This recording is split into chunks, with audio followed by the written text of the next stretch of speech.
So finally, after a long time, I'm traveling. And today I just go to the Langtang. Just wanna feel the air, the mountains, the nature, and lots of memories. Finally, हामी at the peak.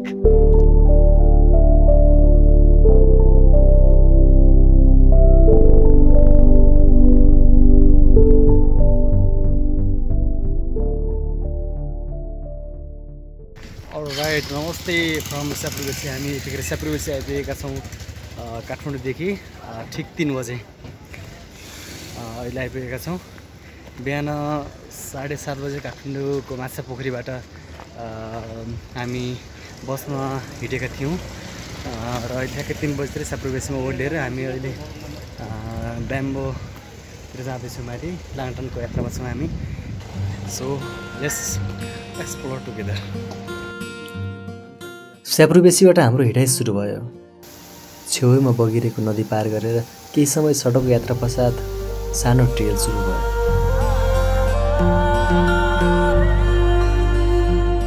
Langtang खोलाको किनारै किनार हिँड्नु पर्ने भएकाले खोलाको ससाट व्याप्त थियो।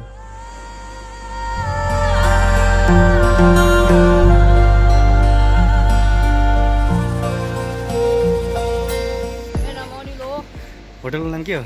Hotel को छ आज मान्छे गेस्ट कति छन्? लाङटाङमा पहिरो होटेलमा खाना खान आउनुहोस्। हेर्दै बस्न आउनुहोस्।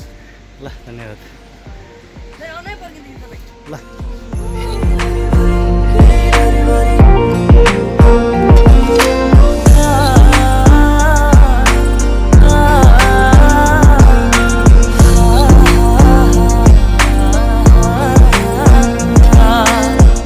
करिब 3 घन्टाको हिँडाइ पश्चात ब्याम्बो पुगेर हामीले पहिलो दिनको यात्रालाई बिसायौँ।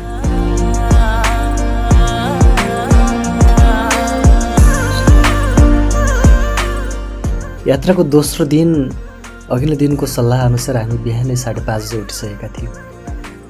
बिहान उठ्दा अरू कोही पनि उठेका थिएनन्। पुरै बस्ती सुनसान थियो, सिवाय छेउमा बगिरहेको लाङटाङ खोला। बिहानको नित्यकर्म सकेर हिँड्नलाई तयार भएपछि करिब 6:15 तिर हामी त्यहाँबाट अघि बढ्यौँ।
सिन्डोम प्रवेश गर्न बित्तिकै घाम अस्तायो।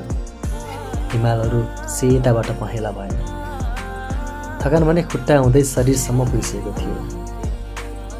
कतिखेर क्यान्जिङ पुगिएला र आनन्दको श्वास फेर्न पाइला भन्ने आश मनभरिसँगले हिँडिरह्यौँ। जुनको उज्यालो र खोलाको सङ्गीत सुन्दै करिब 7 बजीतिर हामी क्यान्जिङ पुग्यौँ र दोस्रो दिनको यात्रालाई हामीले त्यहीँ बिसायौँ। Hello, good morning from Kyanjin valley. हामी अहिले बिहान अराउन्ड 5:45 भयो। हामी माथि चेर्को रि लेक जाँदैछौँ। चेर्को रि हिमाल जाँदैछौँ माथि। त्यही माथि पारि छ त्यो लेकमा जाँदैछौँ होइन। त्यो पहाडमा लेक होइन, पहाड होइन, हिमाल होइन। अनि यस्तो दामी छ कि यो चारैतिर हिमाल होइन, यस्तो दामी क्या होइन। अहिलेको बिहान अब उज्यालो हुँदैछ बल्ल बल्ल, तर पनि यस्तो दामी उज्यालो हिमाल देखिरहेछ होइन। अझै यो ठ्याक्कै यो क्यान्जिङ मुनि क्यान्जिङ छ भने चाहिँ क्यान्जिङको माथिपट्टि यस्तो दामी हिमाल होइन। मनै लोभ्याउने यस्तो दामी भइरहेछ कि होइन। बिहान यस्तो चिसोमा पनि हुन्छ नि यो मनोरम दृश्यले यो वरिपरिको हिमाल होइन, यो खोला तल जमेको छ टक्क लगाएर ढाल्छ होइन। यो दृश्यले चाहिँ एकदमै त्यति चिसो फिल गराएको छैन, हुन्छ नि चिसो त अभियसली छ तर पनि त्यति महसुस हुन दिएको छैन होइन। यो हिँड्दाखेरि यसो रमाइलो भइरहेको छ। हामी अहिले त्सर्को रि पिक जाँदैछौँ माथि 5000 मिटरको हाइटमा। लेट्स चाहिँ 3 घन्टा अराउन्ड लाग्छ भनिरहेको छन्। हाम्रो कति लाग्छ विल अपडेट होइन। Let's go.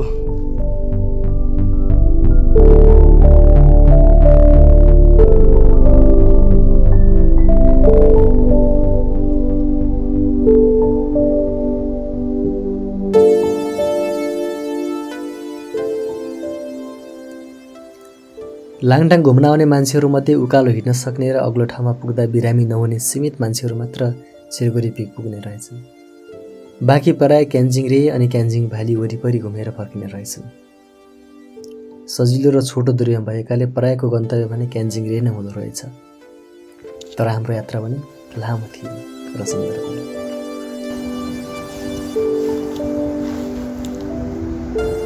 यो चाहिँ क्यान्जिङ रि, यो बिचको पहाड, माथि हिमाल, तल चाहिँ खोला बगिरहेको छ। त्यो पहाडीको हिमालको नाम एक्ज्याक्टली नो आइडिया होइन। त्यहाँ तल भएको यो बस्ती चाहिँ क्यान्जिङ भ्याली, क्यान्जिङ गुम्पा पनि भन्छ। अनि त्यहाँबाट पहाडी लाङटाङ होइन। दुईवटा यति नजिक चाहिँ हिँड्दाखेरि पुरै 2-3 घन्टा लाग्छ होइन। अनि यो पनि पुरै लाङटाङ रेन्ज होइन, यसरी घुमेको रहेछ। हामी जानुपर्ने हो त्यो माथि, त्यो चाहिँ त्सर्को रि त्यहीँ हो रहेछ। त्यहाँ पुगेछौँ अहिले। अनि भर्खर 1 घन्टा त्यो भयो हामी त्यो भ्यालीबाट आएको।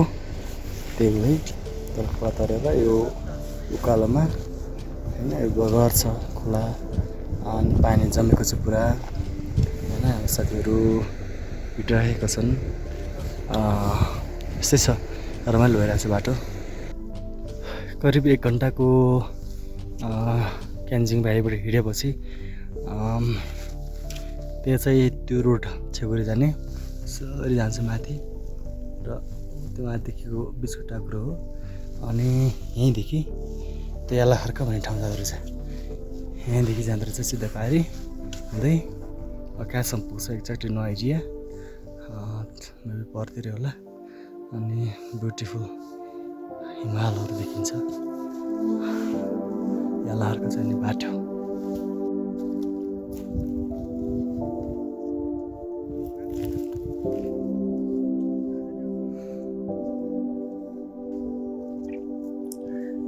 साना साना बुट्यानले भरिएको र गिर्खा चट्टानले बनेका नाङ्गा बन्जर पहाडहरू उक्लदै गयौँ।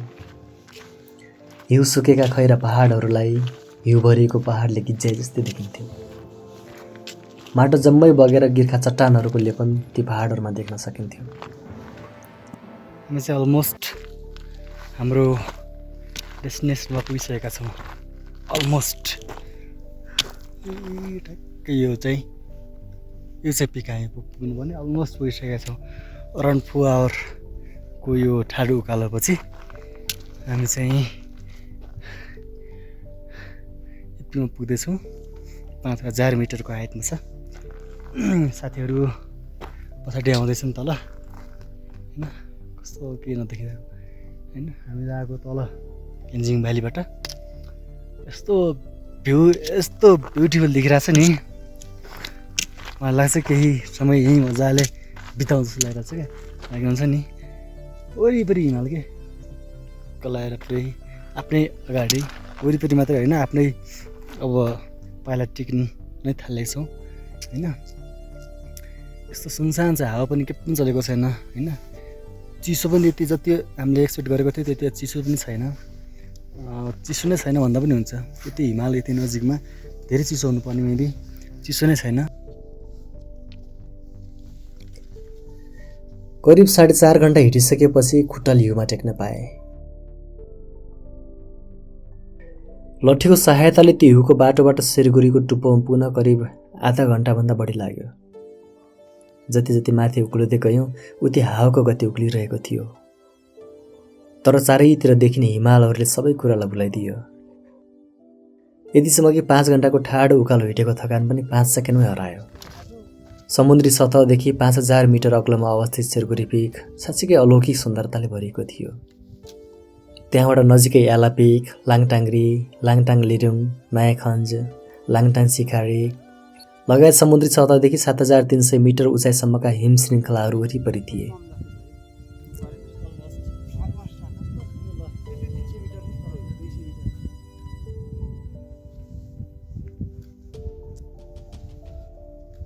फाइनली हामी एट द पिक, 5000 मिटरको हाइटमा। It's not joke to climb up यार। तलबाट यहीँ आउनलाई हाम्रो अलमोस्ट 1 घन्टा लाग्यो हिउँदेखि होइन। लास्ट वरिपरि टेकौँ क्या, टेक्दा चाहिँ खुट्टा नै भाँसिन्छ होइन। अनि जहाँ हिँडेको बाटो छ त्यहाँ हिँड्दाखेरि चाहिँ चिप्लिने यस्तो। फाइनली हामी चाहिँ at the peak, 5000 metre height, 360 view of Himal mountain. Wow, यो पो यहाँ मजा। एउटा सानोतिनो हिमाल क्लाइम्ब गरेको जस्तो एउटा समिट गइसकेको छ। कस्तो दामी यार, यति दुःख गऱ्यो, फाइनली ठाउँमा आइयो। I am so much happy.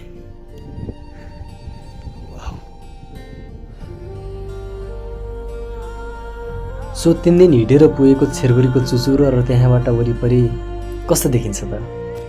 हामीले त आँखा घाउन्जेल हेऱ्यौँ। अब तपाईँहरू हेर्नुहोस् है त।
हामी चाहिँ बिहान 6 बजी गएको, सायद 11 बजीतिर हामी माथि त्सेर्को री पिकमा पुगेका थियौँ। अनि यस्तो दामी देखियो कि होइन, त्यहाँबाट हिँड्नै मन लागेन। इभन अहिले 4 बज्नलाई कति 12 मिनट बाँकी रहेछ। अहिलेसम्म हामीले केही पनि खाएको छैन होइन। अनि यति राम्रो ठाउँ लाग्यो कि बसिरहनु मन लाग्यो क्या, न भोक लाग्यो न टिका लाग्यो होइन। यस्तो आनन्द लाग्यो, बसिरह्यौँ, खेलिरह्यौँ, बसिरह्यौँ होइन। इन्जोय द मोमेन्ट भन्छ नि, ठ्याक्कै अनि रमाइलो भयो। हामी अहिले अब यहाँ भ्यालीमा आइपुग्यौँ, अलमोस्ट पुग्न लाग्यौँ। हाम्रो 2जना साथीहरू चाहिँ अगाडि गइसके, आदर्श र विकास। दिपक र म चाहिँ पछि छौँ। एकैछिन हामी क्यान्जिङ हिजो बसेको ठाउँ पुग्छौँ अनि आज यतै हुन्छ होला पछि त्यहाँदेखि भोलि हामी यहाँबाट फर्कन्छौँ। यही हो यहाँबाट जति हेरे पनि यस्तो राम्रो राम्रो भ्यू देखिन्छ कि हेरिरहन मन लाग्ने। सो हामी अहिलेसम्म यहीँ छौँ। यता लङ्गुरहरू अनि यता पनि लङ्गुरहरू